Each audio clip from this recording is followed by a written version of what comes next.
আপনাদের কাছে আমি বিচার দিয়ে যাচ্ছি যে যারা জনগণকে বিভ্রান্ত করতে চায়, যেই বাজেটের মাধ্যমে জনগণের জন্য স্বস্তির ব্যবস্থার চেষ্টা করছে সরকার, সেই বাজেট বলে বিরোধী দল মানে না। তারা দাবি তুলেছে কেন মদের উপরে আমরা ট্যাক্স বাড়ালাম, তারা দাবি তুলেছে কেন আমরা সিগারেটের উপরে ট্যাক্স বাড়ালাম।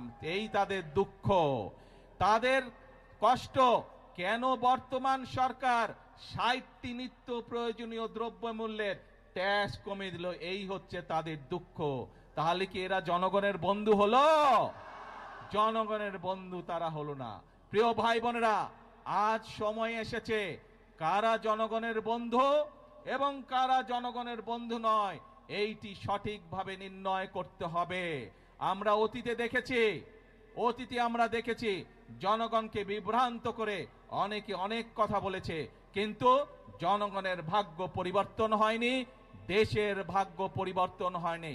এই প্রথম আমরা চেষ্টা করছি। প্রিয় ভাই বোনেরা, বিএনপি যেমন অতীতেও চেষ্টা করেছে, আপনারাই বলেছেন এইখানে শহীদ জিয়া খাল খনন করেছিলেন, দেশনেত্রী খাল খনন করেছিলেন, বৃক্ষরোপণ করেছিলেন।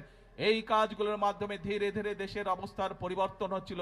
কিন্তু যারা বিভ্রান্তকারী, যারা ষড়যন্ত্রকারী, বিভিন্ন সময় তারা ষড়যন্ত্র করেছে এবং ষড়যন্ত্র করে মানুষের ভাগ্যের পরিবর্তনের যে গতি, তাকে তারা বন্ধ করতে চেয়েছিল। দেশের ভাগ্যের পরিবর্তনের যে গতি, তাকে তারা বন্ধ করতে চেয়েছিল। বিগত 12 তারিখের নির্বাচনে বাংলাদেশের মানুষ সিদ্ধান্ত নিয়েছে দেশের জন্য যারা কাজ করে তাদেরকেই বাংলাদেশের মানুষ দায়িত্ব দিয়েছে।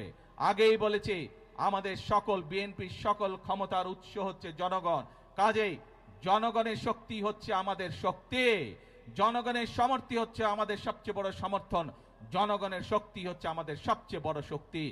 আমাদের সাথে জনগণের সমর্থন আছে বলেই যতক্ষণ আমাদের এই ধরে প্রাণ থাকবে, আমরা ততক্ষণ পর্যন্ত এই দেশ এবং এই দেশের মানুষের জন্যই কাজ করে যাব এবং এই কাজের মাধ্যমেই আমরা চেষ্টা করব, সর্বোচ্চ শক্তিতে ইনশাল্লাহ চেষ্টা করব এই দেশের ভাগ্যের পরিবর্তন করার জন্য, এই দেশের মানুষের ভাগ্যের পরিবর্তন করার জন্য। কারণ এই দেশই হচ্ছে বিএনপির প্রথম ঠিকানা, এই দেশই হচ্ছে বিএনপির শেষ ঠিকানা। সেজন্যই প্রিয় ভাই বোনেরা, আজকে আসুন, দেশ আমাদের সকলের, এই দেশই আমাদের প্রথম ঠিকানা, এই দেশই আমাদের শেষ ঠিকানা।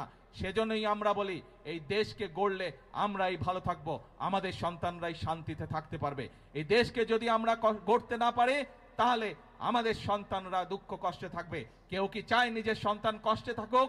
কেউ আমরা চাই না।